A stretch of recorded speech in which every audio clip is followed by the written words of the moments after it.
Hello friends, अस्सलाम वालेकुम and welcome to reality stories. दोस्तों 1980s तक पाकिस्तान में पैकेज्ड मिल्क का कॉन्सेप्ट इतना मौजूद ही नहीं था, लेकिन 1984 में कुछ तब्दील होने वाला था।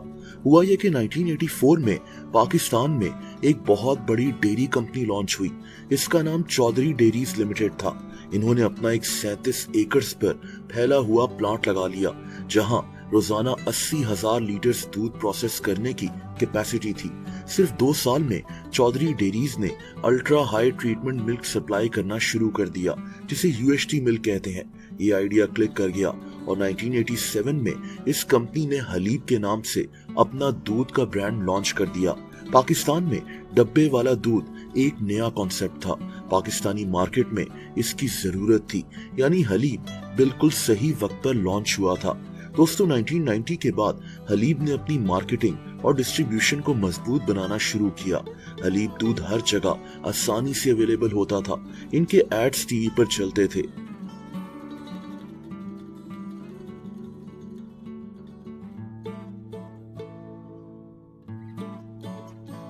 चाय बनाए खूब हलीब, सबसे गाढ़ा दूध हलीब, ये जिंगल पाकिस्तान के कोने कोने में मशहूर हो चुकी थी। 2004 में चौधरी डेयरीज लिमिटेड ने अपना नाम चेंज कर हलीब फूड्स रख लिया।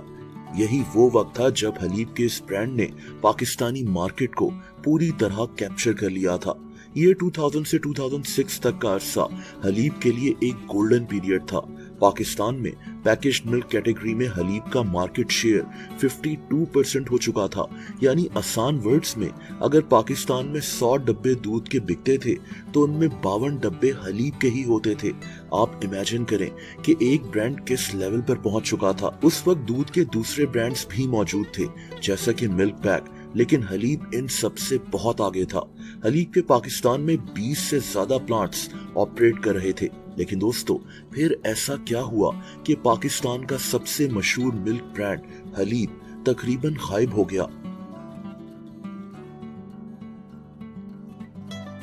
2017 तक हलीब मिल्क का मार्केट शेयर सिर्फ 2% तक रह गया था।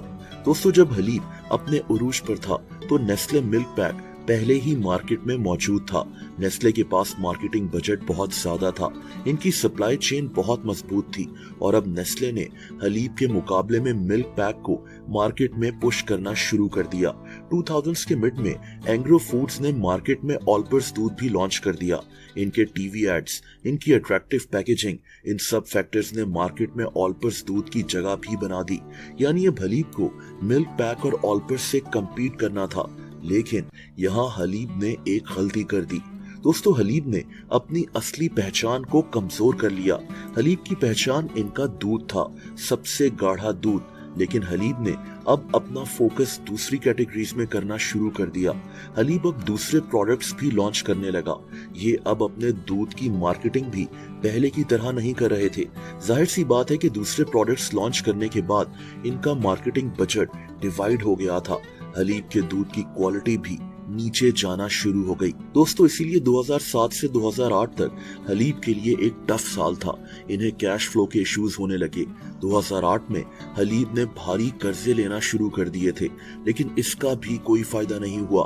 दूसरी तरफ नेस्ले का मिल्क पैक और एंग्रो का ऑल्पर्स, ये दोनों कंपनीज अपने इन ब्रांड्स की मार्केटिंग पर अच्छे खासे पैसे खर्च कर रही थी और शायद तभी हलीब फूड्स को बेचने का फैसला कर लिया गया।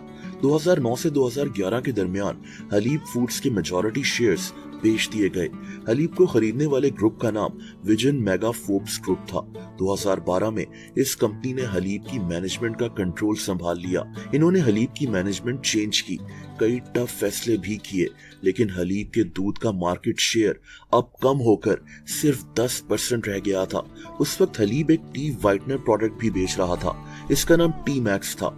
हलीब का यही प्रोडक्ट बस मार्केट में अच्छा चल रहा था और हलीब फूड्स इसी प्रोडक्ट पर रिलाय कर रही थी।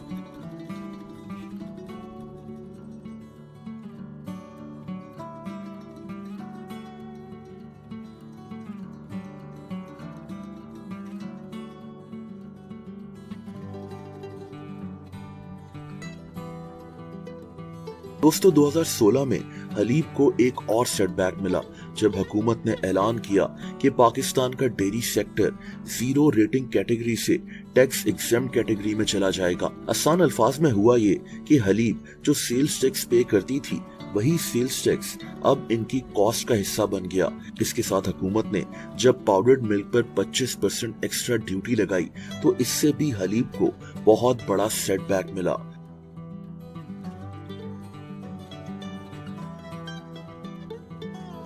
वो हलीब जो पहले ही मार्केट में बहुत नीचे जा चुका था। जैसा कि मैंने बताया कि 2017 में पाकिस्तान की पैकेज्ड मिल्क कैटेगरी में हलीब का शेयर सिर्फ 2% रह गया था। यानी अगर पाकिस्तान में दूध के 100 डब्बे बिकते थे तो उनमें सिर्फ 2 डब्बे हलीब के होते थे। वैसे तो पाकिस्तान में खुला दूध ही मार्केट पर राज करता है। पाकिस्तान में 90 से 95% जो दूध होता है वो खुला दूध ही है। बाकी का हिस्सा डब्बों वाले दूध के पास जाता है और उसमें भी हलीब का मार्केट शेयर सिर्फ 2% रह गया था। मार्केट में अब दूध के कई दूसरे ब्रांड्स भी आ चुके थे। मिल्क पैक और ऑलपर्स तो अब मार्केट में छाए हुए थे। हलीब का दूध आज भी मार्केट में अवेलेबल है, लेकिन कभी ये पाकिस्तान की मार्केट पर राज करता था, आज ऐसा नहीं है।